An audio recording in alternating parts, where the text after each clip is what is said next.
कि कलकत्ता में एक साधु आए हैं और तुमने काफ़ी साधुओं से मिले हो, तुम्हें चल के देखना चाहिए साधु कैसे हैं, इनकी शिक्षाएं कैसी हैं। तो उस समय युवा अवस्था में थे प्रभुपाद जी और विवाहित थे, उनकी पारिवारिक जिम्मेदारियां थी और बच्चे भी थे। और उन्होंने कहा कि मैंने बहुत साधु देखे हैं। हिंदी आपको चलेगा? हिंदी। तो मैंने बहुत साधु देखे हैं। तो कलकत्ता में क्या करने हैं साधु का? भीख मांगने आए थे? क्या काम है इनका? मैं इंटरेस्टेड नहीं हूँ साधुओं में। ये प्रभुपाद जी का वर्जन था। तो लेकिन उनके फ्रेंड ने पुश किया कि नहीं, कम से कम 5 मिनट के लिए हमारे साथ चलो, चलो के देखो कि कैसे साधु हैं, क्या इनका बैकग्राउंड है। तो उन्होंने कहा ठीक है, मैं 5 मिनट के लिए आपके साथ चलता हूँ। वो गए और जैसे ही उनके गुरु महाराज, मतलब जिन साधु से मिलने के लिए प्रभुपाद जी गए थे, सामने बैठे हुए थे।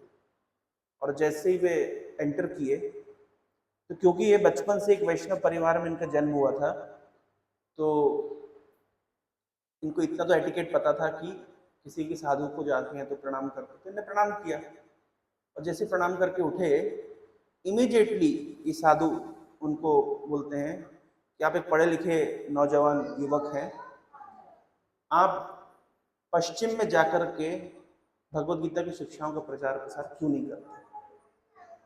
Why don't you go to the Western world and preach the message of Bhagavad Gita? Immediately उन्होंने ये फर्स्ट इंटरेक्शन में उनको ये फर्स्ट इंस्ट्रक्शन प्राप्त हुआ। तो इमीडिएटली प्रभुपाद जी, जिनका नाम था अभय चरण, उनने काउंटर क्वेश्चन किया। उन्होंने कहा कि देखिए, हमारा देश अभी परतंत्र है। ये घटना है लगभग 1920s की, कि हमारा देश अभी स्वतंत्र नहीं है। उस समय वो कॉलेज में काफ़ी एक्टिव थे गांधी जी के मूवमेंट में। प्रभुपाद जी पढ़ाई किए हैं स्कॉटिश चर्च कॉलेज में। इनके 1 साल सीनियर थे सुभाष चंद्र बोस।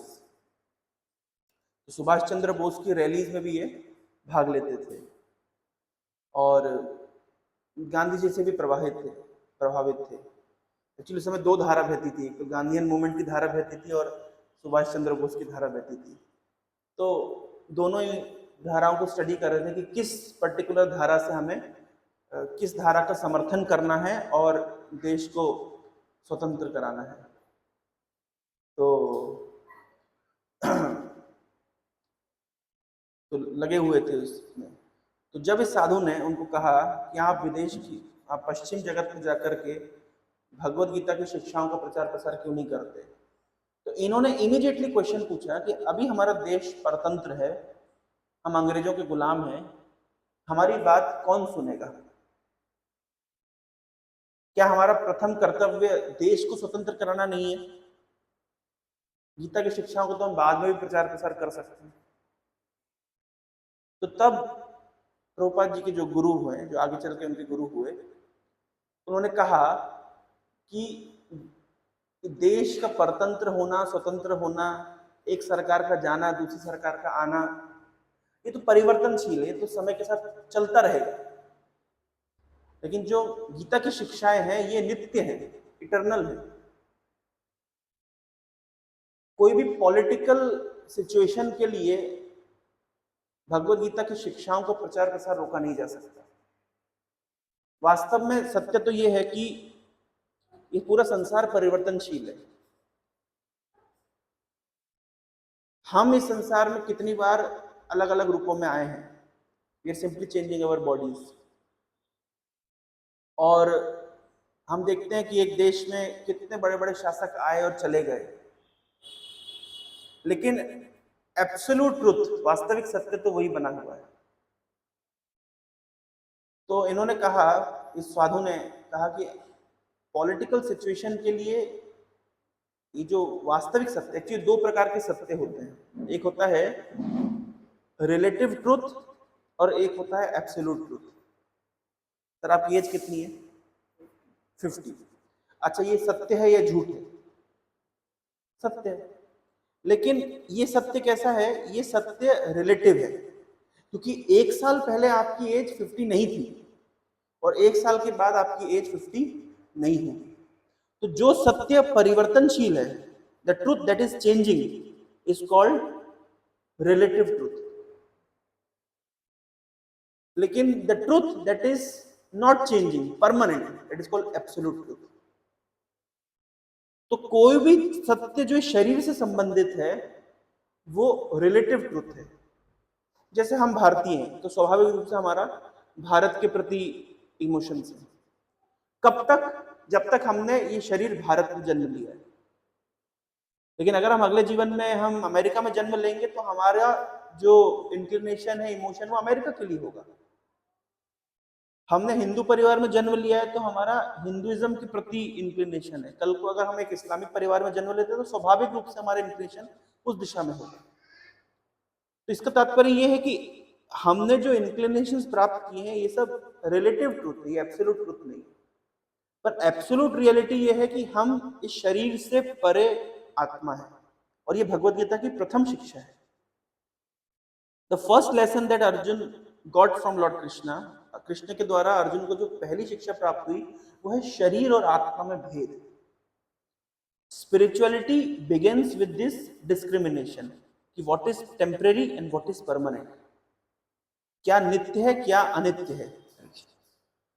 आध्यात्मिक जीवन यहां से शुरू होता है कि हम डिफरेंशिएट करना सीखें कि क्या रिलेटिव है और क्या एब्सोल्यूट है, क्या परिवर्तनशील है और क्या अपरिवर्तनशील है, शरीर क्या है और आत्मा क्या है।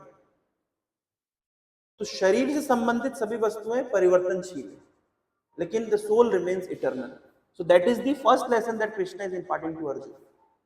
तो जब इस प्रकार से इन साधुओं ने प्रभुपाद जी को कन्विंस किया तो इमीडिएटली वो कन्विंस हो गए, विचार करने लगे, और उन्होंने विचार किया उनके जो भी उन्होंने शिक्षाएं दी, और बाद में कंक्लूड किया कि ये सही बोल रहे हैं। लेकिन क्योंकि उस समय उनकी पारिवारिक जिम्मेदारियां थी, गृहस्थ आश्रम में थे, प्रोफेशनल लाइफ थी, सोशल लाइफ थी, तो उस समय वो इमीडिएटली अपने आप को मूवमेंट के लिए कमिट नहीं कर पाए। लेकिन अपने गृहस्थ जीवन में रहते हुए उन्होंने बहुत साल प्रिपरेशन किया, और गृहस्थ जीवन में रहते हुए भी खुद भी भगवत भक्ति का आचरण किया, और जहां तक संभव हो सका उसको प्रचारित करने का प्रयास किया। लेकिन उनके गुरु का जो इंस्ट्रक्शन था वो हमेशा उन्होंने स्मरण रखा कि गुरु ने कहा है कि विदेश की भूमि में जाकर के इस शिक्षा को प्रचारित करना। और धीरे धीरे समय बीतता चला तो प्रभुपाद जी का व्यापार एक समय बहुत पीक पे था। श्रील प्रभुपाद जी की बायोग्राफी है, उसमें मेंशन्ड है कि क्योंकि इनका व्यापार इलाहाबाद में था तो मोतीलाल नेहरू और जवाहरलाल नेहरू उस समय उनके फार्मेसी के रेगुलर कस्टमर हुआ करते थे। लेकिन भगवान जब किसी भी विशेष कृपा करते हैं, और कृपा भी किस प्रकार करते हैं कि क्योंकि प्रभुपाद जी के माध्यम से भगवान कृष्ण को कुछ करवाना है, तो ग्रेजुअली उनका व्यापार ठप पड़ गया, उनके अपने नौकर चाकरों ने धोखा दे दिया। बहुत प्रयास करने पर भी प्रभुपाद जी का व्यापार उठ नहीं पाया। कुछ बहुत दिनों के परिश्रम से वो गवर्नमेंट से कुछ अप्रूवल लेकर के आए। वो अप्रूवल के टेबल पर रखा था, उसके ऊपर लालटेन गिर गया और वो आग लग गई। प्रभुपाद समझ गए कि शायद भगवान कृष्ण की कोई और इच्छा है। तो ग्रेजुअली फिर वो अपने एक्टिव प्रोफेशन से रिटायर होने लगे। लगभग उनकी एज भी 50-55 के आसपास हो चुकी थी, तब बच्चे भी बड़े हो रहे थे, और धीरे धीरे वो अधिक समय दे रहे थे शास्त्रों का अध्ययन करने में, पुस्तकों को लिखने में। भगवत गीता की जो कमेंट्री आज हमारे पास अवेलेबल है वो प्रभुपाद जी ने दूसरी बार लिखी है। पहली बार जो कमेंट्री प्रभुपाद जी ने लिखी थी वो उनकी पत्नी ने रद्दी में बेच दी। क्यों बेच दी? बोले है ना, ये तो ऐसे लिखते रहते हैं, फालतू चीजें पड़ी रहती है। बेच दी, उसको बेच करके उन्होंने चाय खरीद ली। तो प्रभुपाद जी बहुत नाराज हो गए कि अरे तुम क्या चाहती हो, मतलब मैं गीता की कमेंट्री 700 श्लोक की कमेंट्री लिखा इंग्लिश भाषा में, मेरे गुरु का आदेश था, तुमने उसको रद्दी में बेच दिया। प्रभुपाद जी ने कहा तुम क्या चाहती हो, टी और मी, चाय चाहती हो कि मुझे चाहती हो? तो उनकी पत्नी चाय पीती रही। तो प्रभुपाद जी समझ गए कि ये कोऑपरेट करने के मूड में नहीं है। एक्चुअली क्या होता है, सामान्यतः तो हम आज इस्कॉन में देखते हैं 99% हमसे जुड़े हुए भक्त सब गृहस्थ हैं, जैसे निजामवाली सर गृहस्थ हैं, ऐसे बहुत सारे गृहस्थ हमसे जुड़े हुए हैं। तो सामान्यतः गृहस्थ जीवन में रह करके भगवान की भक्ति होती है, ये एक मिसकंसेप्शन है कि नहीं होती। भागवतम में बताया गया है कि 12 महाजन हैं, जिसमें से अधिकतर तो गृहस्थ हैं। ब्रह्मा जी गृहस्थ हैं, भीष्म और जनक महाराज गृहस्थ हैं, प्रहलाद महाराज गृहस्थ हैं, व्यासदेव गृहस्थ, सब तो गृहस्थ हैं। लेकिन कभी कभी किसी से अगर भगवान को विशेष कार्य करवाना होता है तो भगवान उनके जीवन में थोड़ा टर्बुलेंस लाते हैं, क्योंकि अगर प्रभुपाद जी घर ना छोड़े होते तो इस्कॉन की स्थापना ना किए होते, और इस्कॉन की स्थापना ना किए होते तो आज पूरे विश्व में जिस प्रकार से कृष्ण भक्ति का प्रचार प्रसार हो रहा है वो ना हुआ होता। तो भगवान कभी कभी किसी को चुनते हैं कि अगर उनकी लाइफ कंफर्टेबल चलती तो शायद वो कभी भी उधर से निकल ही नहीं पाते। तो उनकी प्रोफेशनल लाइफ प्रैक्टिकली डिस्ट्रॉय हो गई, फैमिली लाइफ डिस्ट्रॉय हो गई। प्रभुपाद जी अपने घर में साधुओं को बुलाते थे, लेकिन उनकी पत्नी कभी कोऑपरेट नहीं करती थी, अलग रूम में बैठी रहती थी और हमेशा झगड़ती रहती थी। ये सब भगवान का विशेष आयोजन था। एक्चुअली जब प्रभुपाद जी ने विवाह किया तो उनको उनकी पत्नी पसंद नहीं थी, तो उन्होंने कहा मैं दूसरा विवाह करूंगा। उस समय तो भारत में तो पॉलीगैमी होती थी, कई विवाह किए जाते थे। तो इनके पिता ने समझाया कि अगर तुम्हें तुम्हारी पत्नी पसंद है तो बहुत अच्छी बात है, कम से कम तुम्हारा मन भगवान में लगा रहेगा, तो दूसरी शादी करके क्यों फंसना चाहते हो। तो प्रभुपाद जी ने अपने पिता की बात मानी। फिर भी प्रभुपाद जी ने, अभी अगर आप कभी मायापुर जाएंगे तो प्रभुपाद जी की ओरिजिनल कार, एक सीरियल में दिखाया गया है कि कैसे उनके बच्चे जिद करते कि हमें भी कार चाहिए, तो प्रभुपाद एक कार खरीद के लाते हैं। तो एक पारिवारिक व्यक्ति को जो जो जिम्मेदारी को निर्वहन करना होता है उन्होंने किया, लेकिन फिर भी गृह शांति उनको प्राप्त नहीं हुई, क्योंकि भगवान का विशेष आयोजन है। कभी कभी भगवान इस प्रकार आयोजन करते हैं। उसके बाद जब इस प्रकार से घटना हुई कि उनकी पत्नी बिल्कुल कोऑपरेट नहीं करी थी, तो प्रभुपाद फिर ज्यादातर समय घर से दूर रह करके लिखने पढ़ने में समय लगाते थे। और ग्रेजुअली उसके बाद फिर प्रभुपाद जी ने लगभग अपनी 60-65 साल की उम्र में उन्होंने संन्यास आश्रम संन्यास लिया वृंदावन में। और जब प्रभुपाद जी वृंदावन में रहते थे तो बहुत समय वो जाते थे, दिल्ली जाते थे। उस समय युद्ध चल रहा था, चाइना इंडो चाइना वॉर का समय था, 1960s का समय। तो पेपर उपलब्ध नहीं होता था, तो बड़ा परिश्रम करके वो पेपर खरीदते थे और वो छापते थे, वो मैगजीन छापते थे, बैक टू गॉडहेड मैगजीन। और उस मैगजीन में बहुत सारे आध्यात्मिक सिद्धांतों को वो जो उस समय की जो सामाजिक परिस्थिति है उसको उससे रिलेट करके लिखते थे। पर बहुत अच्छा रिस्पांस नहीं आता था। एक्चुअली भारत में कभी भी प्रभुपाद जी को सफलता नहीं मिली प्रचार में, इनफैक्ट बहुत तिरस्कृत हुए। लेकिन जब इस तरीके से मैगजीन बांट रहे थे, कभी कभी गर्मी में बेहोश हो जाते थे और एज भी हो गई थी और सपोर्ट भी कुछ नहीं था। कभी कभी भोजन नहीं करते थे कि एक वक्त का भोजन बचा लेते थे कि उससे कुछ पेपर खरीद के वो प्रिंटिंग में, कई बार उनका प्रिंटिंग प्रेस में कर्जा हो जाता था, तो कर्जा चुकाने के लिए चल के जाते थे कि टांगा टोटो करेंगे तो वो उनको मतलब पैसा लगेगा, ये हालत हो गई थी। तो इस प्रकार जब वो मैगजीन बांट रहे थे तो किसी ने उनको सजेशन दिया कि स्वामी जी आप मैगजीन लिखते हैं, मैगजीन छापते हैं, तो मैगजीन तो क्या होती है, कोई पढ़ता है उसको रख देता है, फिर सेकंड टाइम उसको पढ़ता नहीं है। आप किताब छापिए, आप किताब अगर छापेंगे तो क्या होगा कि ये परमानेंट रहेगी। तब प्रभुपाद जी ने श्रीमद् भागवत का अनुवाद करना इंग्लिश भाषा में शुरू किया।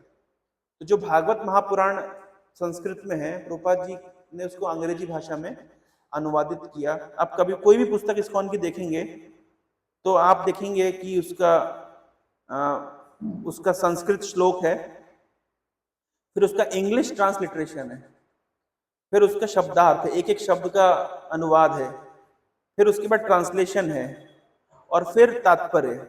इस प्रकार से प्रभुपाद जी ने भगवत गीता, एक बार तो उनकी भगवत गीता पत्नी ने बेच दी थी, तो दूसरी बार उन्होंने फिर लिखी। दूसरी बार भगवत गीता प्रभुपाद जी ने अमेरिका जाके लिखी। भागवत लिखना उन्होंने वृंदावन में शुरू किया था। और भागवत की कुछ प्रतिलिपियां उन्होंने मतलब कुछ कैंटो कंप्लीट किए थे और उसको प्रिंट कराया था। और उस समय के तत्कालिक प्रधानमंत्री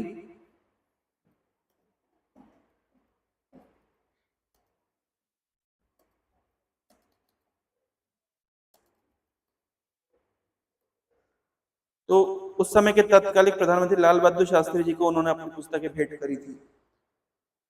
इस प्रकार से बहुत परिश्रम कर रहे थे, लेकिन फिर भी गुरु का आदेश तो था कि विदेश में जाकर के कृष्ण भक्ति का प्रचार प्रसार करना है। तो अब वो कैसे करेंगे? तो अब विदेश में जाने के लिए या तो दो ही देश हैं। पश्चात देश में जाना है तो या तो आपको यूनाइटेड किंगडम इंग्लैंड जाना पड़ेगा या तो अमेरिका जाना पड़ेगा, क्योंकि यही दो देश प्रमुख हैं। लेकिन प्रभुपाद जी ने उस समय विचार किया कि इंग्लैंड का क्रेज कम हो रहा है और अमेरिका का क्रेज बढ़ रहा है। अमेरिका सुपर पावर के रूप में धीरे धीरे उभर रहा है। और ये भी उन्होंने अनुभव किया कि जो अमेरिकी लोग करते हैं उसको पूरी दुनिया फॉलो करती है। तो प्रभुपाद जी की इच्छा थी कि मैं अमेरिका जाऊंगा। अब अमेरिका जाने के लिए तो पहली बात तो वीजा चाहिए, तो वीजा के लिए इनविटेशन चाहिए। तो प्रभुपाद एक कार्यक्रम में थे मथुरा में, तो वहां पे अग्रवाल करके एक व्यापारी थे, उन्होंने ऐसे जिक्र किया था कि मेरा लड़का अमेरिका में रहता है, तो इतना जिक्र किया था। और प्रभुपाद जी को बात ध्यान आ गई, अच्छा वो अमेरिका में उनका लड़का रहता है, तो उन्होंने रिक्वेस्ट किया कि आप आपके लड़के को बोलिए मेरे लिए एक इन्विटेशन भेजिए। एक्चुअली प्रभुपाद जी से पहले भी बहुत साधु उनको अप्रोच कर चुके थे अमेरिका के इन्विटेशन के लिए। उनका लड़का हर बार इन्विटेशन भेजता था, क्योंकि पिताजी के कहने पर मारवाड़ी समाज में क्या होता है कि पिता की बात कभी टाला नहीं जाता। तो पिताजी ने कहा है, अग्रवाल परिवार था, पिताजी ने कहा है, तो वो उनका जो लड़का था अमेरिका से वो इन्विटेशन भेज दिया करता था। लेकिन कोई साधु कभी नहीं जाते थे, लेकिन उनका उनका कॉम्प्रेंड नहीं कर पाया कि ये साधु ऐसे नहीं, ये पहुंच जाएंगे, तो उन्होंने इन्विटेशन भेजा। अच्छा, इन्विटेशन मिल गया, अब चाहिए टिकट चाहिए, फ्लाइट की टिकट अफोर्ड नहीं कर सकते। तो मुंबई में एक सिंधिया शिप कंपनी थी, उनका मालवाहक जहाज चलता था, वो इंडिया से अमेरिका वो माल इंपोर्ट एक्सपोर्ट होता था। तो प्रभुपाद जी ने उनको कहा कि आप मुझे मालवाहक जहाज में एक टिकट दे दीजिए। तो टिकट दे दीजिए, तो टिकट तो जो कंपनी की ओनर थी सुमति मोरार जी, उन्हें मना कर दी। बोले स्वामी जी आप मेरे पिता तुल्य हैं, मैं अपने पिता को मरने के लिए नहीं छोड़ सकती। अमेरिका में जाएंगे, वहां का तापमान इतना कम होता है, वहां सब नॉनवेज खाते हैं, आप जिएंगे कैसे? तो प्रभुपाद जी ने घंटों घंटों उनके ऑफिस के बाहर बैठे रहते थे कि मेरी इतनी सी रिक्वेस्ट रख लो, अगर तुम मुझे अपना पिता जैसा मानती हो तो अपने पिता की एक बात रख लो, मरना तो मुझे आज नहीं तो कल है ही। ऑलरेडी लगभग 70 साल की उम्र प्रभुपाद जी की उस समय हो चुकी है, मरना आज नहीं तो कल है ही, तो कम से कम अपने गुरु के आदेश का पालन करते हुए मरूंगा। देखिए, गुरु ने इंस्ट्रक्शन दिया था जब इनकी उम्र 22 साल थी कि तुम विदेश जाकर के कृष्ण भक्ति का प्रचार करना, गीता का प्रचार करना, और अभी 70 साल उम्र हो गई है। तो इट इज ऐसा कहते हैं कि instructions of spiritual master can be delayed but can not be forgotten. गुरु के निर्देश को डिले किया जा सकता है लेकिन भूला नहीं जा सकता। तो उन्होंने बड़ी हाथ पैर जोड़े विनती करी, तो उन्होंने टिकट दे दी। तो फाइनली प्रभुपाद जी मालवाहक जहाज में, कोई पैसेंजर शिप नहीं, ये समझ लीजिए जैसे हम लोग अगर क्या कहते हैं माल गाड़ी में ट्रेवल करें तो उसमें क्या स्थिति होती है, तो उस प्रकार की परिस्थिति में प्रभुपाद जी ने ट्रेवल किया अमेरिका। और रास्ते में उनको दो हार्ट अटैक आए। तो 2 हार्ट अटैक आए, लेकिन फिर भी समहाउ उनका डिटर्मिनेशन था और अमेरिका पहुंचे। मैं इस साल गया था तो मैंने वो जगह देखी, बोस्टन हार्बर पहली बार देखा कि हाँ प्रभुपाद जी, हम लोग जब पढ़ते हैं तो उसके जब वास्तव में देखते हैं, अच्छा प्रभुपाद जी यहाँ पे आके लैंड किए थे, तो निश्चित रूप से उसकी हमारी श्रद्धा और बढ़ जाती है। तो हम लोग तो बहुत कंफर्टेबली जाते हैं, फ्लाइट पे जाते हैं, लेकिन प्रभुपाद जी मालवाहक जहाज में 2 हार्ट अटैक को फेस करते हुए अमेरिका पहुंचे, बोस्टन हार्बर पे लैंड किए। और जैसे ही वो लैंड किए तो उन्होंने अमेरिका की स्थिति को देखा। तो स्वाभाविक रूप से एक मेटेरियलिस्टिक जगह कैसी होती है, हर व्यक्ति बिजी है, किसी के पास कृष्ण कथा सुनने का समय नहीं है। तो प्रभुपाद जी ने प्रार्थना करते समय सोए गीत लिखा। उन्होंने लिखा कि बड़ो कृपा कैले कृष्ण अधम मेरा प्रति, हे कृष्ण आपने इस अधम के ऊपर बहुत कृपा करी है और आप मुझे इस उग्र स्थान पर ले आए हैं। और इस स्थान पर हर व्यक्ति इंद्र तृप्ति में व्यस्त है, हर व्यक्ति अपनी इंद्रियों की तुष्टि में लगा हुआ है और किसी के पास आपका संदेश सुनने का समय नहीं है। लेकिन अगर आप कृपा करेंगे तो निश्चित रूप से ये आपकी कथा को सुनने के लिए योग्य होंगे। तो प्रभुपाद जी ने बहुत विनती करी भगवान के चरणों में कि आप मेरी वाणी में इस प्रकार का बल प्रदान करिए कि मैं इन तक आपका संदेश पहुंचा सकूं। वास्तव में सत्य तो यह है कि व्यक्ति इंद्र तृप्ति करता है लेकिन आनंदित नहीं है, क्योंकि इंद्रियों की तुष्टि आनंद प्रदान नहीं करती। आनंद अलग अलग प्लेटफॉर्म पर होता है। एक होता है इंद्रियों के स्तर का सुख, इंद्रियों के स्तर के सुख से ऊपर होता है मन का सुख, मन के स्तर के सुख से ऊपर होता है बौद्धिक सुख, बौद्धिक स्तर के ऊपर होता है अहंकार का सुख, लेकिन सबसे ऊंचा होता है आत्मिक सुख। इंद्रियों का जो सुख होता है उसको गीता में भगवान बताते हैं आद्यम अंतवंत कौन्तेय न तेषु रमते बुधा। इंद्रियों से जनित जो सुख होता है इसकी एक शुरुआत है और कुछ समय के बाद ये खत्म हो जाता है, और दुख जनित होता है। इंद्रियों का सुख बहुत लिमिटेड है। इसके ऊपर होता है मन का सुख। इस संसार के अधिकतर सुख केवल मन में है, वास्तविकता में सुख नहीं है। इसके ऊपर होता है बौद्धिक सुख। कोई व्यक्ति कोई कंप्यूटर प्रोग्रामिंग करता है तो दिन भर लगा रहता है, कोई मैथमेटिशियन है वो हर समय वो इंटेलेक्चुअल प्लेजर प्राप्त करे तभी तो लगा हुआ है।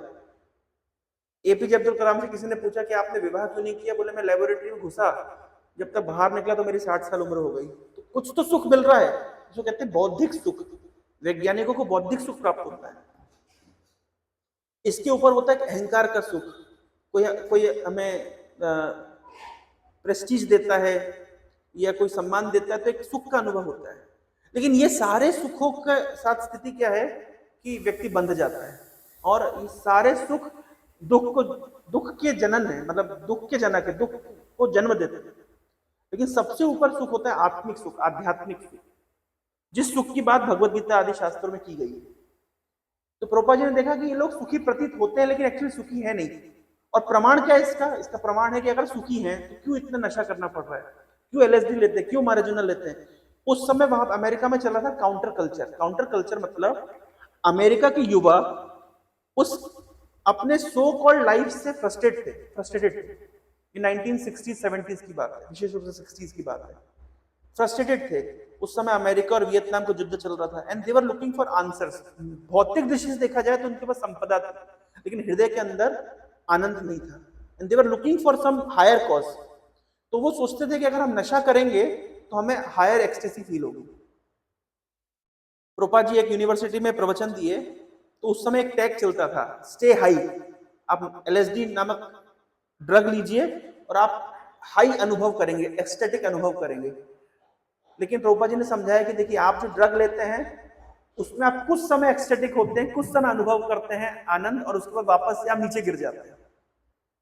लेकिन हमारे पास एक ऐसी वस्तु है जिससे you can stay high for ever. तो प्रभुपाद जी ने उस लेक्चर का नाम रखा स्टे हाई फॉर एवर। तो अगर व्यक्ति सुखी है तो क्यों उसको नशा करना पड़ रहा है, क्यों उसको जुआ खेलना पड़ रहा है, क्यों उसको अवैध संग करना पड़ रहा है, क्यों उनके परिवारों में सुख नहीं है? क्योंकि स्वाभाविक रूप से इससे प्रमाणित होता है कि इंद्रिय सुख बहुत निचले स्तर का सुख है। यहां तक कि पशु योनि में भी ये सुख प्राप्त है, लेकिन आत्मिक सुख मनुष्यों के लिए है। मनुष्य इस सुख के लिए प्रयास कर सकता है। तो प्रभुपाद इस प्रकार से अमेरिका पहुंचे, उन्होंने भगवान से प्रार्थना करी। अब जब अमेरिका पहुंचे तो प्रभुपाद जी को पता नहीं कि राइट जाना, लेफ्ट जाना कहाँ है। लेकिन भगवान का ऐसे विशेष आयोजन हुआ कि धीरे धीरे प्रभुपाद जी दूसरे ही दिन अमेरिका में जब एक पार्क में बैठे हुए थे तो एक व्यक्ति आया, क्योंकि प्रभुपाद जी की वेशभूषा एक सन्यासी की तरह थी। अमेरिका जाने से पहले किसी ने कहा, स्वामी जी ये जो आप वेशभूषा पहन के अमेरिका जा रहे हैं, ये वेशभूषा वहां नहीं चलेगी, आपको वहां पे कोट पैंट पहनना चाहिए। अमेरिकी लोग इस प्रकार की ड्रेस को अप्रिशिएट नहीं करेंगे, आपके सन्यासी वाले ड्रेस को। तो प्रभुपाद जी ने कहा, देखो मैं अमेरिका कुछ मांगने के लिए नहीं जा रहा हूँ, मैं अमेरिका को देने के लिए जा रहा हूँ। अधिकतर लोग अमेरिका जाते हैं अमेरिका से मांगने के लिए, धन मांगने के लिए, समृद्धि मांगने के लिए, रिसोर्सेज मांगने के लिए, पर मैं अमेरिका को देने जा रहा हूँ। तो प्रभुपाद जी का इतना कॉन्फिडेंस था कि मैं अमेरिका को देने जा रहा हूं, तो मैं अमेरिकन को फॉलो नहीं करूंगा, अमेरिकन को मुझे फॉलो करना पड़ेगा। और हम ये देखते भी आज 50-60 साल के अंतराल में पूरा विश्व आज धोती कुर्ता पहन रहा है, पूरा विश्व आज तिलक लगा रहा है, भगवान के पवित्र नामों को जप कर रहा है। तो ये कैसे संभव हो पाया? जब प्रभुपाद जी अमेरिका में थे, दूसरा ही दिन था, तो कोई उनसे मिलने के लिए आया। बोले स्वामी जी आप भारत से हैं? बोले हाँ। बोले अच्छा, तो आप बताइए आप किस संस्था से, आप क्या करते हैं, आपका क्या अचीवमेंट है? तो दूसरा ही दिन जब प्रभुपाद जी के पास कहाँ रहेंगे और कहाँ क्या खाएंगे उसकी व्यवस्था नहीं थी, उस समय उन्होंने कहा कि देखिए हमारी संस्था पूरे विश्व में है, हमारे पास हजारों पुस्तकें हैं, भगवत गीता, श्रीमद् भागवत आदि ग्रंथ हैं, दुनिया की लगभग हर भाषा में इन पुस्तकों का ट्रांसलेशन हो चुका है, और हजारों हजारों लाखों ये पुस्तकें वितरित हो चुकी है। पूरे विश्व में हमारे भक्त हैं जो भगवान का नाम संकीर्तन गली मोहल्ले में हर जगह करते हैं। हमारे पूरे विश्व में कई केंद्र हैं जहां पे कृष्ण भक्ति के प्रचार प्रसार होता है, भगवत गीता के ऊपर चर्चा होती है। इतना सब, और ये कब बोल रहे हैं प्रभुपाद जी? जब उनका अमेरिका में दूसरा ही दिन है, जब उनके पास खुद के पास रहने की जगह नहीं है, तब बोल रहे हैं। तो बोले हमारे इस प्रकार से पूरे विश्व में हमारा आंदोलन फैला हुआ है, लेकिन समय ने उसको हमसे अलग करके रखा है। जस्ट टाइम हैज सेपरेटेड, केवल समय का अंतर है, एक कुछ ही समय में मैनिफेस्ट हो जाएगा। एक्चुअली शास्त्र बताते हैं कि भगवान के भक्त अगर कुछ बात बोलते हैं तो भगवान उसको सत्य करने के लिए भगवान बाध्य हो जाते हैं। जैसे भगवत गीता का एक श्लोक है, कौन्तेह प्रतिजानीहि नमे भक्ता प्रणश्यति। अर्जुन तुम जाकर के माइक लेकर के डिक्लेयर कर दो कि मेरे भक्त का कभी विनाश नहीं होता। तो अर्जुन ने प्रश्न पूछा कि कृष्ण आप क्यों नहीं डिक्लेयर कर देते, मुझसे क्यों करवा रहे हैं?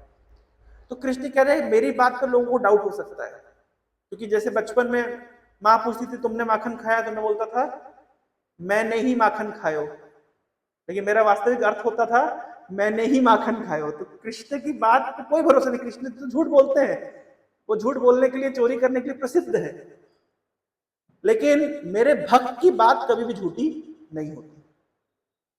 ऐसा क्या प्रमाण है?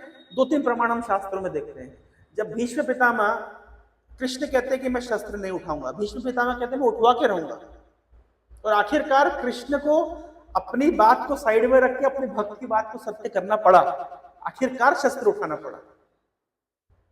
जब भगवान नरसिंह देव के प्रकट की लीला में देखते हैं कि हिरण्यकश्यप ने प्रहलाद से पूछा कि तुम्हारे भगवान कहां पर हैं, तो प्रहलाद कहते हैं हर जगह है। तो हिरण्यकश्यप ऐसे उंगली घुमा रहा था कि कहां पे उंगली रोकेंगे और मैं वहां से निकलूंगा, क्योंकि मुझे अपने भक्त की बात को सत्य करना है। तो हिरण्यकश्यप ने उंगली घुमाई, क्या इस खंबे में तुम्हारे भगवान हैं? तो भगवान उस खंबे से प्रकट हुए। सत्यम विधातुम निज भृत्य भाषितुम व्याप्तिम च भूतेषु अखिलेषु चात्मनः अदृश्यत अति अद्भुत रूपम उद्वहम स्तंभे सभायाम न मृगम न मानुषम। सत्यम विधातुम निज भृत्य भाषितुम, अपने भक्त की बात को सत्य करने के लिए भगवान सभा के मध्य उस खंबे से प्रकट हो गए। तो भगवान अपने भक्त की बात को सत्य करने के लिए हमेशा उत्साही रहते हैं।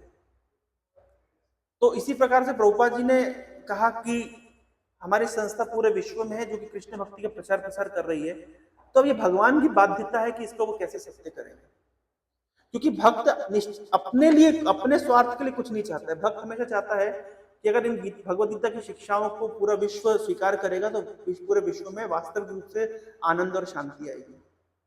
और हम आज देख भी रहे हैं कि समाज में जो लोग भी कृष्ण भक्ति को स्वीकार किए हैं, गीता की शिक्षाओं को स्वीकार किए, उनका जीवन कितना अलग हो गया है। मैं 1-2 उदाहरण देकर के अपने वक्तव्य को विराम दूंगा। जैसे एक सत्य घटना है, हमारे यहाँ मायापुर में एक फेस्टिवल होता है, बंगाल में स्थान है, चैतन्य महाप्रभु का बर्थ प्लेस है, इस्कॉन के हेडक्वार्टर से मायापुर में, और दुनिया का सबसे बड़ा मंदिर वहां पे बनाया जा रहा है, टेम्पल ऑफ वैदिक प्लेनेटेरियम। तो हर साल मार्च अप्रैल के महीने में वहां पे पूरे विश्व से भक्त आते हैं।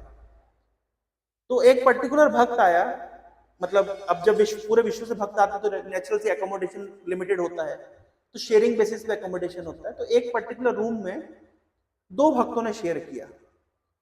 तो एक भारतीय भक्त था और दुबला पतला सा भक्त था, और एक अमेरिकी भक्त था, और वो बहुत हट्टा कट्टा मोटा, उसकी हाइट भी काफी ऊंची थी। तो अमेरिकी भक्त पहले से उस कमरे के अंदर था, ये भक्त आया, और क्योंकि अप्रैल और मार्च अप्रैल का महीना है तो निश्चित रूप से गर्मी रहती है, और आज से कुछ सालों पहले की घटना है, तो उस समय उसकी सुविधा भी नहीं रही होगी। तो कमरे में थोड़े मच्छर थे। तो कभी कभी क्या होता है कि जब व्यक्ति थक जाता है तो मच्छरदानी लगाने की आलस आती है, तो सोचता है कि वो मॉस्किटो कॉइल लगा देंगे। तो अमेरिकी भक्त तो मच्छरदानी के अंदर था, ये भक्त जब अपने कमरे के अंदर आया तो उसने सोचा मैं क्या कर सकता हूँ, थक गया हूँ, अभी क्या करना है, तो मॉस्किटो कॉइल लगा दिया। तो ये अमेरिकी भक्त उनको बोला प्रभु, है ना, कि आप मॉस्किटो कॉइल मत लगाइए, मैं आपकी मच्छरदानी लगाने में मदद कर देता हूँ, आप मॉस्किटो कॉइल मत लगाइए, इससे मच्छरों को सफोकेशन होता है। इनने स्टेटमेंट क्या दिया, इससे मच्छरों को सफोकेशन होता है। तो ये भक्त का दिमाग घूम गया, बोले आज तक तो भाई हम लोग को मतलब इधर ऐसा आया तो मार देते, मतलब we are accustomed to do this. ये भक्त पहली बार इन्होंने सुना कि कोई व्यक्ति मच्छर के सफोकेशन के विषय में भी मतलब चिंतित है।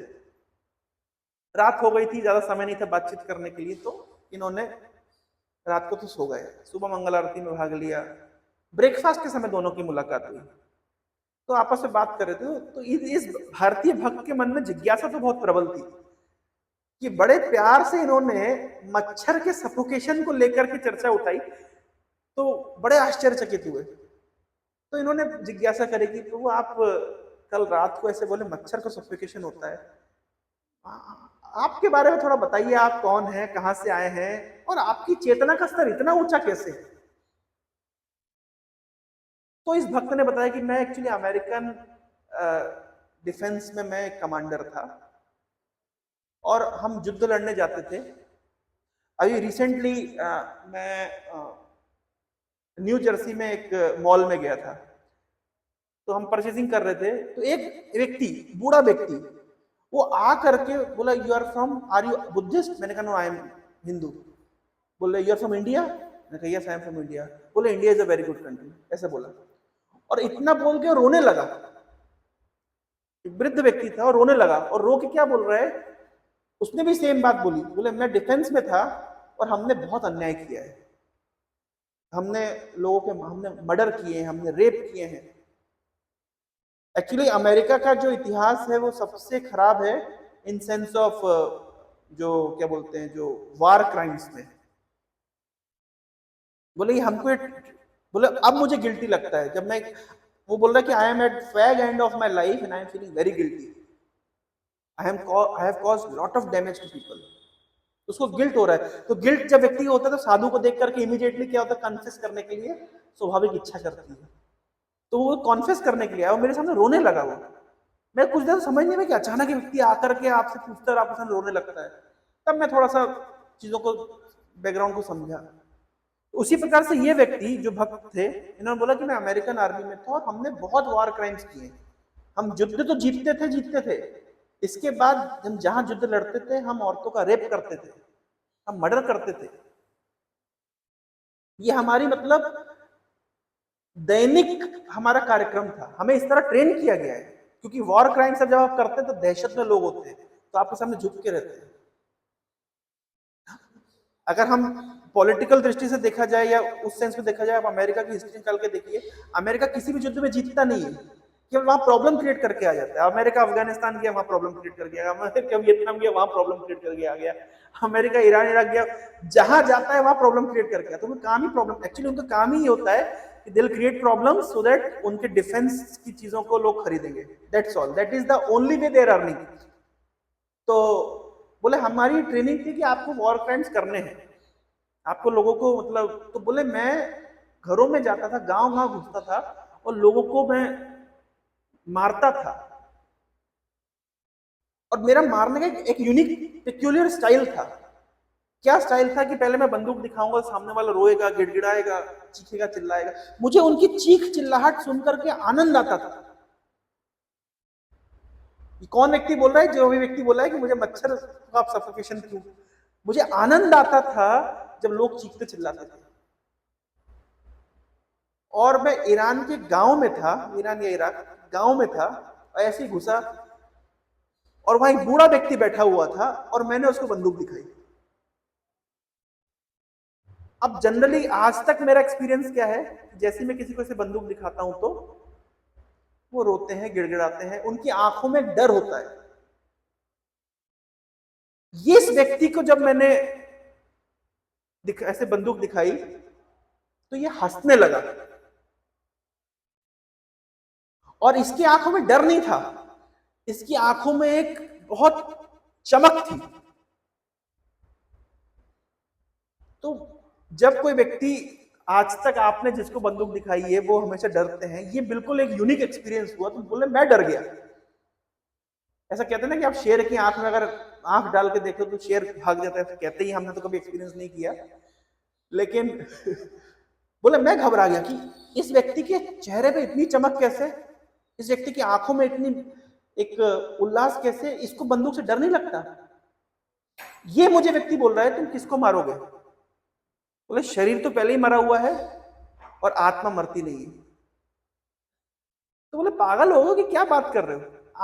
भाई मेरा आज तक एक्सपीरियंस रहा है कि ये जिसको भी मैं बंदूक दिखाया हूं डरता है, रोता है, बिलखता है, चीखता है, चिल्लाता है। लेकिन ये बूढ़ा व्यक्ति बोले तुम मुझे क्या मारोगे? मैं 2-4 दिन में वैसे ही निपट जाऊंगा, मेरे तो वैसे ही बुढ़ापा आ गया है। और तुम मारोगे किसको? शरीर मरता नहीं, आत्मा को तुम मार सकते नहीं हो। इस व्यक्ति ने दरवाजा बंद किया, अपने बंदूक को साइड में रखा।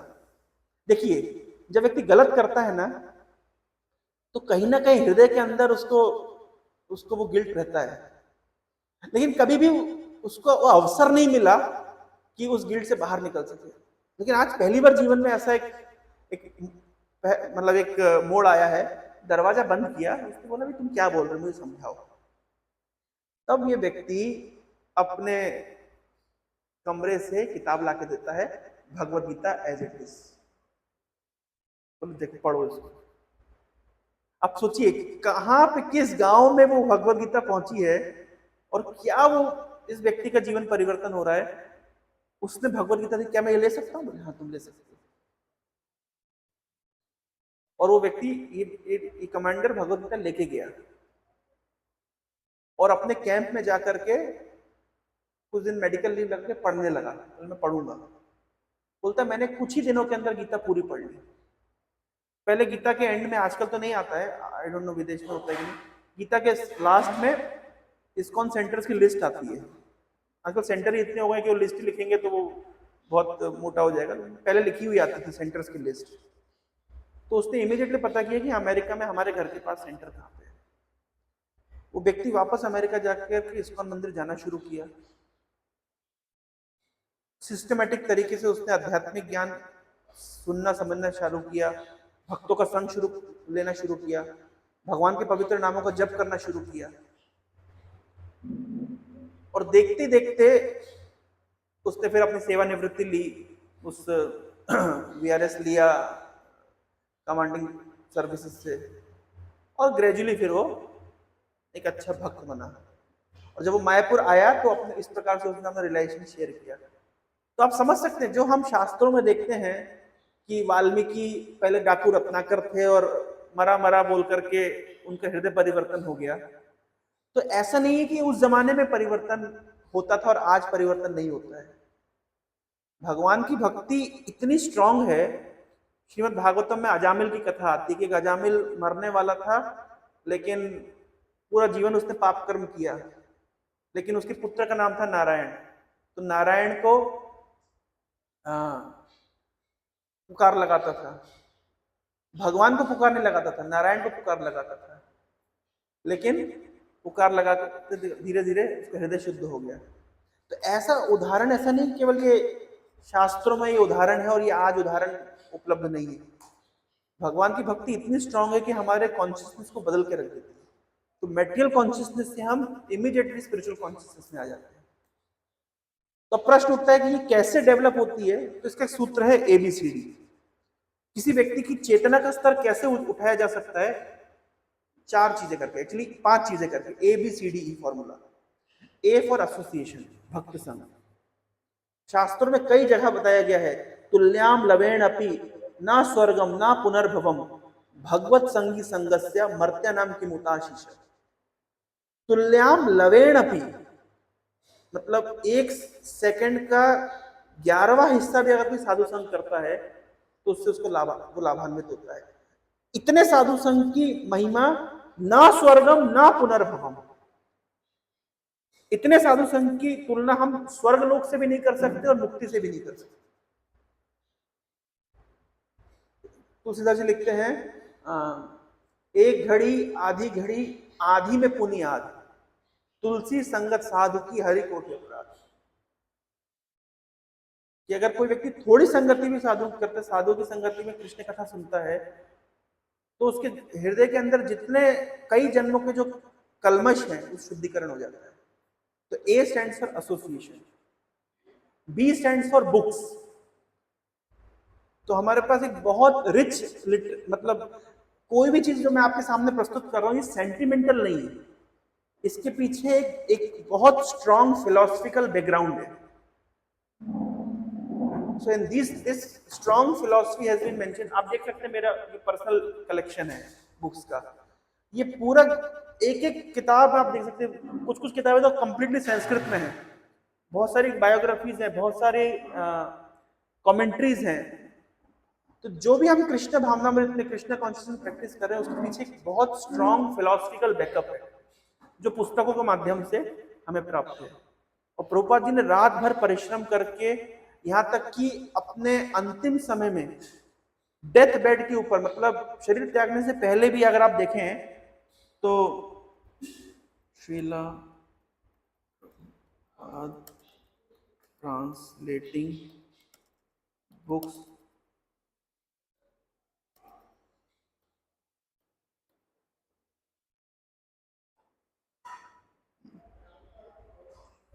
प्रभुपाद जी अपने अंतिम समय में भी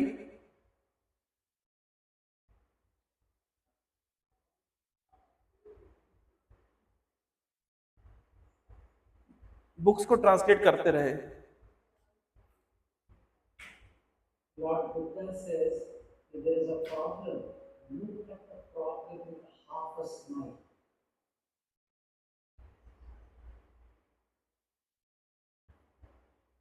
इस प्रकार से प्रभुपाद जी रात भर बैठ करके ट्रांसलेशन करते थे।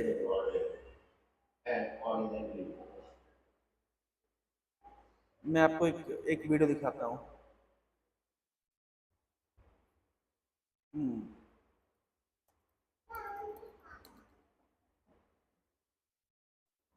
देखिए इस प्रकार से प्रभुपाद जी अपने अंतिम समय में भी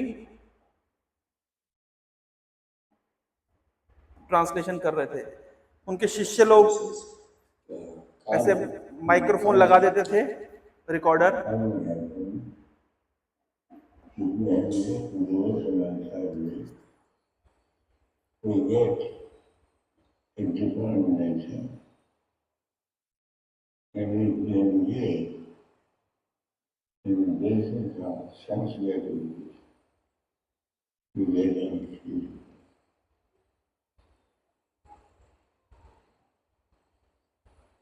The karma is because they overlove the ego. Yeah. And according to the association of different nature to get a body, karanam gunam sadasat janam. Therefore, we should always seek good association, devotee association. Then on life will be successful.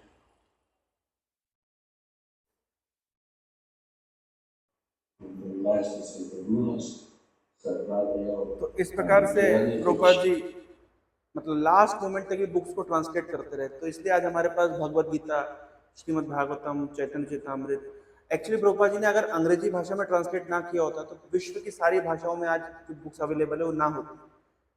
तो एक बहुत ही rich हमारे पास क्या बोलते हैं एक books का collection है। प्रभुपाद जी ने बहुत परिश्रम करके इन पुस्तकों को हमको दिया है और सारी फिलॉसफी उसके अंदर। तो हम जो बात भी बोल रहे हैं it has strong philosophical basis, कोई भी सेंटिमेंटल बात नहीं है। एक्चुअली ये जो ज्ञान है ये परंपरा में आ रहा है। भगवान कृष्ण ने ज्ञान ब्रह्मा जी को प्रदान किया, ब्रह्मा जी ने नारद मुनि को प्रदान किया, नारद मुनि ने व्यासदेव को प्रदान किया, and this is how this knowledge is coming down in परंपरा। तो ऐसा नहीं कि इस्कॉन ने कुछ अपना नया किताब या नया कुछ ज्ञान निकाल दिया। The same knowledge that is coming down for thousands of years, उसकी केवल पैकेजिंग चेंज कर दी है, अदरवाइज ज्ञान पूरा एज इट इज। तो A stands for association, B stands for books, C stands for chanting। आपने कई बार सुना होगा कलयुग केवल नाम आधारा। कलयुग में भगवान का नाम जब भी प्रैक्टिकली हम कुछ और कर ही नहीं सकते, ध्यान हम नहीं कर सकते, यज्ञ हम नहीं कर सकते। यज्ञ कैसे करेंगे? कोई भी वस्तु शुद्ध नहीं है, न घी शुद्ध है, न सामग्री शुद्ध है, न स्थान शुद्ध है, न पुरोहित शुद्ध है। तो हम यज्ञ नहीं कर सकते, ध्यान नहीं कर सकते। जैसे पहले जमाने में बड़े बड़े मंदिर होते थे उसमें भगवान की पूजा अर्चना बहुत विधिवत तरीके से होती थी, लेकिन आज लोगों में समय ही नहीं है। अगर जहाँ पे डीटी इंस्टॉलेशन होता है, हम तो यहाँ इंस्टॉल नहीं किए, जस्ट जगन्नाथ जी रह रहे हैं, मंदिर में कम से कम 8 बार भोग लगाया जाता है। तो जहाँ पे व्यक्ति को खुद 2 बार भोजन करने का फुर्सत नहीं मिलता है, वो भगवान को कहाँ 8 बार भोग लगाएगा? संभव नहीं है। तो कलयुग के लिए ये सब प्रैक्टिकल नहीं है, लेकिन कलयुग में सबसे प्रैक्टिकल है भगवान का नाम, हरे कृष्णा कृष्ण कृष्ण हरे हरे, हरे राम राम राम हरे हरे। तो कलयुग में भगवान का नाम जप करना सबसे, इसलिए कहा गया है कृते अध्यायतो विष्णु त्रेतायाम यजतो मखई द्वापरे परिचर्यायाम कलौ तद हरि कीर्तना। तो सतयुग में लोग ध्यान करते थे, त्रेता युग में यज्ञ करते थे, द्वापर युग में बड़ी बड़ी पूजा अर्चना करते थे। ये कलयुग में सब करना संभव ही नहीं, प्रैक्टिकल ही नहीं है। लेकिन नाम कभी भी व्यक्ति किसी भी समय कैसी भी अवस्था में बीमार है तो बिना स्नान किए आप यज्ञ नहीं कर सकते, लेकिन बिना स्नान किए आप जप कर सकते हैं। तो किसी भी समय में, किसी भी काल में, किसी परिस्थिति में भगवान का नाम लिया जा सकता है। तो कलयुग में ये एक बहुत बड़ा साधन है। So A stands for association, B stands for books, C stands for chanting, D stands for diet। हम लोग शुद्ध शाकाहारी भोजन करते हैं भगवान को अर्पित करके, तो इससे अन्न शुद्ध होता है तो मन शुद्ध हो जाता है। तो we become purified simply by honouring the prasadam. And E stands for engagement. Krishna के लिए भगवान की सेवा में कुछ एंगेजमेंट है ना, हर व्यक्ति कुछ एंगेजमेंट चाहता है। हम समाज के कार्यों में, परिवार के कार्यों में एंगेज रहते हैं, हर व्यक्ति एंगेज होना चाहता है। उसी प्रकार से हम कृष्ण की सेवा में एंगेज हो सकते हैं। And simply by this engagement हमारा संबंध भगवान के साथ स्थिर हो जाता है। So A B C D E। तो इस्कॉन का मुख्य उद्देश्य है सभी को ये A B C D E का मतलब अपॉर्चुनिटी देना, association, books, chanting, diet and engagement. तो इससे क्या होता है, अगर कोई इस प्रकार से लगा रहता है तो बहुत जल्द व्यक्ति शुद्ध हो जाता है, उसकी चेतना का स्तर बहुत ऊपर हो जाता है, ही बिकम कृष्णा कॉन्शियस। बहुत बहुत धन्यवाद आप लोगों के कीमती समय के लिए। अगर आपके मन में कुछ जिज्ञासा है, कुछ हो, सर आप दिखाएंगे क्या? नहीं?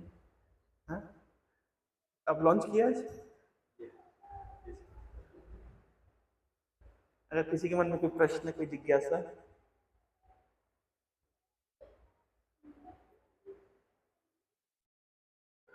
प्रसाद रेडी है? प्रसाद रेडी है?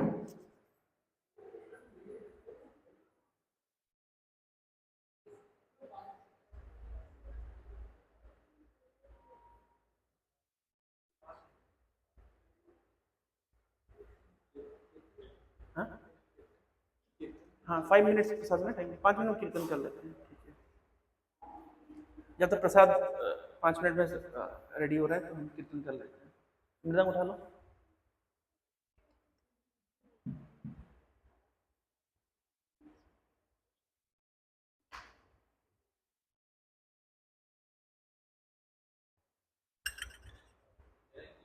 जी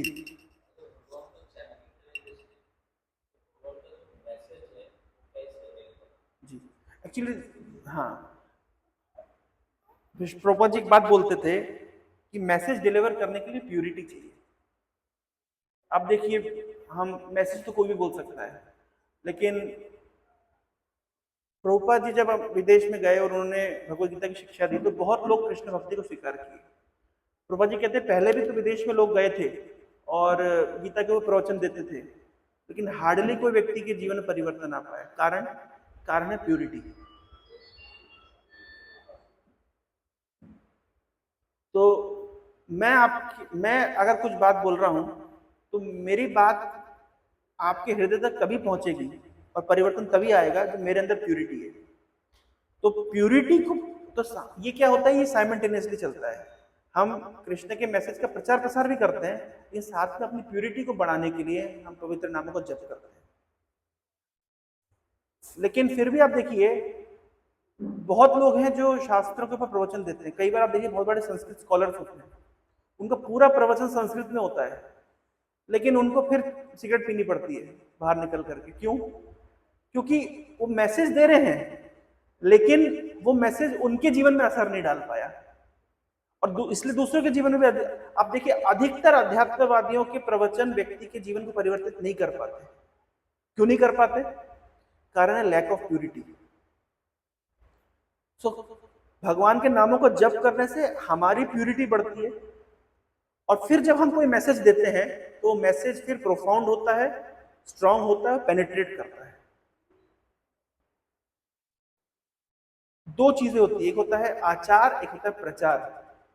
कुछ लोग आचार करते तो प्रचार नहीं करते, वो गुफा में किसी जगह पे रहते हैं, आचरण करते हैं, वो प्रचार नहीं करते। कुछ लोग प्रचार इतना करते लेकिन आचरण नहीं करते।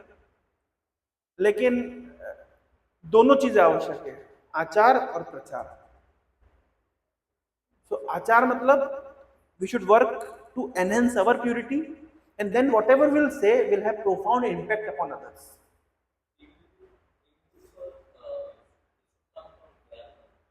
हाँ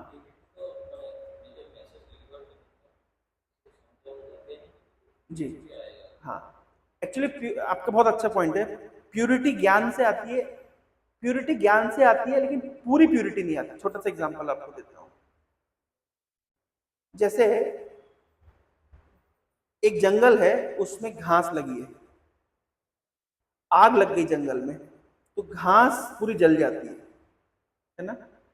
लेकिन जब वर्षा ऋतु आती है तब क्या होता है, वो घास फिर से उग जाती है। ये मेरा उदाहरण नहीं, भागवतम में उदाहरण है। तो ज्ञान रूपी अग्नि हमारे कर्म रूपी कंटेमिनेशन को, इंप्यूरिटी को जला तो देती है, लेकिन आत्यंतिक कंप्लीट शुद्धिकरण नहीं होता, क्योंकि वो कर्म के बीज, या बोलना चाहिए वो इंप्यूरिटी के बीज फिर भी हृदय में रहते हैं। लेकिन भक्ति क्या करती है, भक्ति और ज्ञान में यही अंतर है कि भक्ति क्या करती है, उस बीज को, इंप्यूरिटी के बीज को भून के रख देती है। अगर आप चने को भून देंगे तो भी चना कभी अंकुरित नहीं होगा। तो ये अंतर है ज्ञान में और भक्ति में। तो ज्ञान शुद्ध करता है, कंप्लीट प्यूरिफिकेशन नहीं करता। ज्ञान तब तक शुद्ध करता है जब तक वो फिर से, अगर वो माहौल नहीं मिला, अगर फिर से माहौल मिल गया, जैसे फिर से बारिश हो गई, वो फिर से वो घास उग जाएगी। तो व्यक्ति का ज्ञान, एक ज्ञानी का ज्ञान तब तक प्रखर है जब तक वो उस एनवायरनमेंट में नहीं है, लेकिन जैसे उस एनवायरनमेंट में आएगा वापस से उसकी जो अंदर छुपी हुई जो इंप्यूरिटी है वो फिर से बाहर आ जाएगी। तो आत्यंतिक शुद्धिकरण के लिए व्यक्ति को भगवान की भक्ति करनी है। ऐसा श्रीमद् भागवतम में 6th कैंटो में अजामिल के चरित्र में इस बात को बहुत डिटेल में चर्चा की गई है। 2 एग्जाम्पल दिए गए। बोलते हैं कि जैसे आपने पाप कर्म किया तो आप जाके नदी में स्नान कर लीजिए, कुंभ में स्नान कर लीजिए। तो बोले इस प्रकार का स्नान तो मन्ये कुंजर शौचवत, हाथी स्नान करता है। तो हाथी जब स्नान करता है तो आप देखिए, हाथी नदी में बढ़िया से नहाएगा और बाहर निकल के, जैसे हम लोग टेल्कम पाउडर छिड़कते हैं, हाथी मिट्टी छिड़क लेता है। ये हाथी का स्वभाव है। तो वैसे ही व्यक्ति, जैसे उड़ीसा में होता है, पूरा महीने ये कार्तिक उपवास करेगा और फिर छाड़ खाई, जितना उपवास किया पूरा एक ही दिन में सब खत्म। तो इसका तात्पर्य क्या है कि हृदय से अंदर पाप करने की प्रवृत्ति का भी नाश नहीं हुआ, केवल अपने आप को जबरदस्ती रोका था। ज्ञान आप बहुत दे दीजिए, आप बहुत समझा दीजिए, देखो मांसाहार खाने से पाप होता है, ऐसा होता है, वैसा, बहुत ज्ञान दे दीजिए, क्या मांसाहार करने की प्रवृत्ति छूट जाएगी? नहीं छूटेगी। ज्ञान से प्रवृत्ति नहीं छूटती। लेकिन भक्ति में इतनी शक्ति है, देखिए हम सब तो सब करके ही आए हैं, मांसाहार, नशा, जुआ क्या नहीं किया, इस्कॉन में आने से पहले सब कुछ ही किया है। लेकिन अब हमारी इच्छा नहीं करती है। क्यों नहीं करती है? क्यों नहीं करती है? क्योंकि भक्ति एक ऐसा आनंद देती है कि जिससे फिर वापस से वो निकृष्ट स्तर का आनंद लेने की इच्छा नहीं करती। वही जैसे हमने एग्जांपल दिया कि जो व्यक्ति मनुष्य को मारता था, अभी वो मच्छर मारने के लिए उसकी इच्छा नहीं है। ऐसा नहीं कि डर के कारण नहीं मार रहा है, अब उसका वो इंक्लिनेशन नहीं बचा, वो टेस्ट नहीं बचा। क्यों? क्योंकि उसको उच्चतर स्वाद प्राप्त हुआ है। गीता में इसको कहा गया है परम दृष्टवा निवर्तते। जब व्यक्ति को परम हायर टेस्ट मिलता है तो लोअर टेस्ट छोड़ना उसके लिए कठिन नहीं है। तो ज्ञान के मार्ग में क्या होता है, हायर टेस्ट नहीं होता है, लेकिन बोला था ये छोड़ दो, ये छोड़ दो, वो छोड़ दो। ठीक है, आप जबरदस्ती कुछ समय तक कर सकते हैं, लेकिन लंबे समय तक नहीं। लेकिन भक्ति एक उच्चतर स्वाद प्रदान करती है जीवन में, जिसके बल पर व्यक्ति को स्वाभाविक रूप से उसको निकृष्ट स्तर का इंद्रिय तृप्ति छोड़ने में कठिनाई नहीं होती। So bhakti is not about giving up, it's about replacement. It's not that we are giving up pleasure, we are replacing material pleasure with spiritual pleasure, that's all. It's just about replacement. भक्ति ये नहीं कहती कि हमें समाज छोड़ना है, लेकिन हमारे पास सोशलाइज करने के लिए हम ऐसे लोगों के साथ सोशलाइज कर सकते हैं जो केवल इंद्रिय तृप्ति में लगे, लेकिन हम ऐसे लोगों को सोशलाइज कर सकते हैं जिनका उद्देश्य है अपने जीवन को आगे की ओर बढ़ाना आध्यात्मिक रूप से। तो सोशलाइजेशन इज नॉट बैड, पर हम किनके साथ सोशलाइज कर रहे हैं? खाना बुरा नहीं है, पहले भी हम खाते थे, आज भी हम खाते हैं, लेकिन पहले हम इंद्रिय तृप्ति के लिए खाते थे, अभी हम विभिन्न प्रकार के व्यंजन बना करके कृष्ण को अर्पित करते हैं। आज हमने राधाष्टमी सेलिब्रेट करी, सुबह लगभग 150 से अधिक व्यंजन भगवान के सामने भोग ऑफरिंग किया गया। तो खाना बुरा नहीं है, लेकिन अब हम वही चीज उसको डेवटेल कर लिया है कृष्ण के लिए। That is the philosophy. तो भक्ति में कुछ भी मना नहीं है, लेकिन हर चीज कृष्ण के साथ हम जुट होके करते हैं, दैट्स ऑल। नाचना गाना मना नहीं है, लेकिन हम कृष्ण कॉन्शियस होकर नाचते गाते हैं। एक्चुअली इतना नाचते गाते हैं, आप देखिए शादी पार्टी में अगर 2-4 बोतलें नहीं खुलेगी तो नाचना नहीं हो पाएगा, लेकिन भक्त लोग सुबह उठ के 4 बजे नाचना शुरू कर देते हैं। क्या मिल रहा है उनको? आनंद मिल रहा है तभी तो। So simply we are changing the consciousness, that's all. That is called Krishna consciousness, that's all.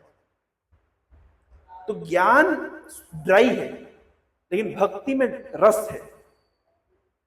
ज्ञान शुष्क है, सूखा है, लेकिन भक्ति के अंदर एक मेलो है, एक रस है। और भक्ति की शुरुआत कैसे होती है? वही ABCD, that's all. ठीक है, 2 मिनट हम कीर्तन करते हैं, आप प्रसाद रेडी करिए। तो पहले मैं गाऊंगा, फिर आप लोग मेरे पीछे पीछे दोहरा सकते हैं। हरे कृष्णा कृष्णा कृष्णा हरे हरे, हरे राम राम राम हरे हरे।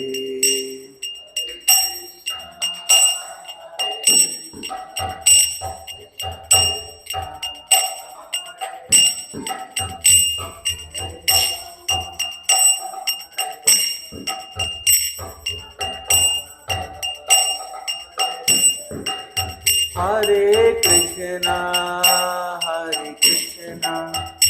कृष्णा कृष्णा हरे हरे, हरे राम राम राम हरे हरे, हरे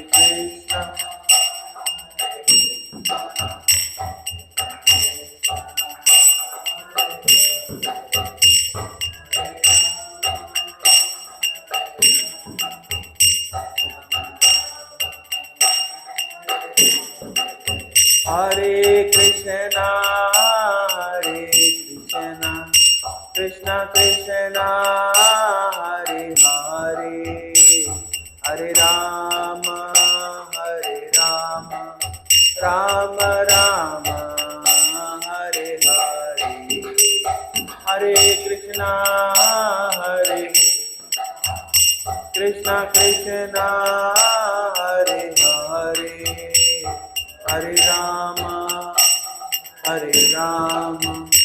राम राम हरे हरे हरे कृष्णा कृष्णा कृष्णा हरे हरे हरे राम राम राम हरे हरे हरे कृष्णा कृष्णा कृष्णा हरे हरे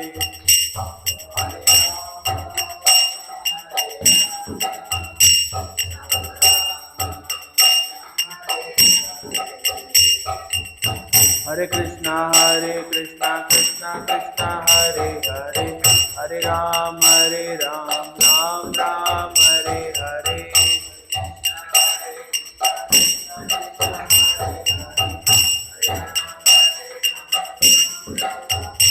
हरे कृष्णा कृष्णा कृष्णा हरे हरे हरे राम राम राम हरे हरे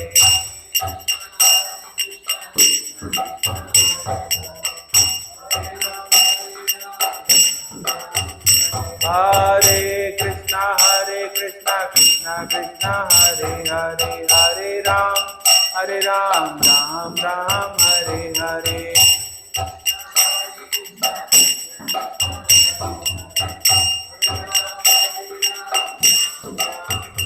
हरे कृष्णा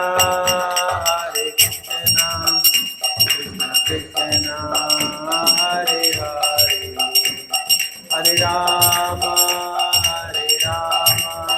राम राम हरे हरे हरे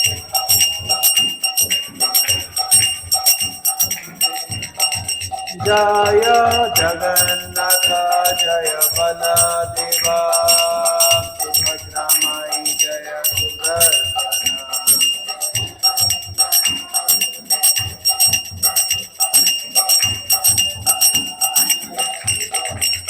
जय राधा गोपीनाथ राधा गोपीनाथ राधा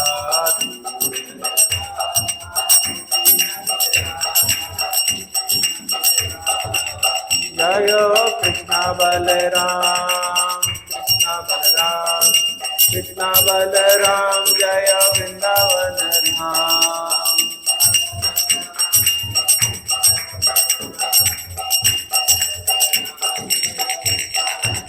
जय गौरानिताय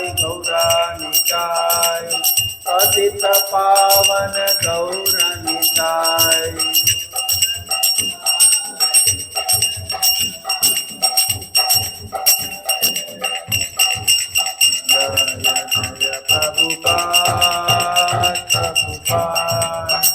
प्रभुपाद जय जय प्रभुपाद जय प्रभुपाद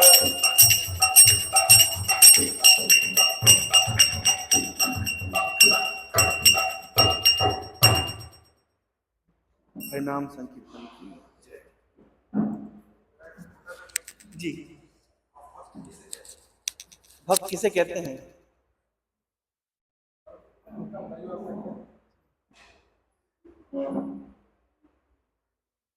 आप प्रश्न छोटा है, आंसर बड़ा भी हो सकता है।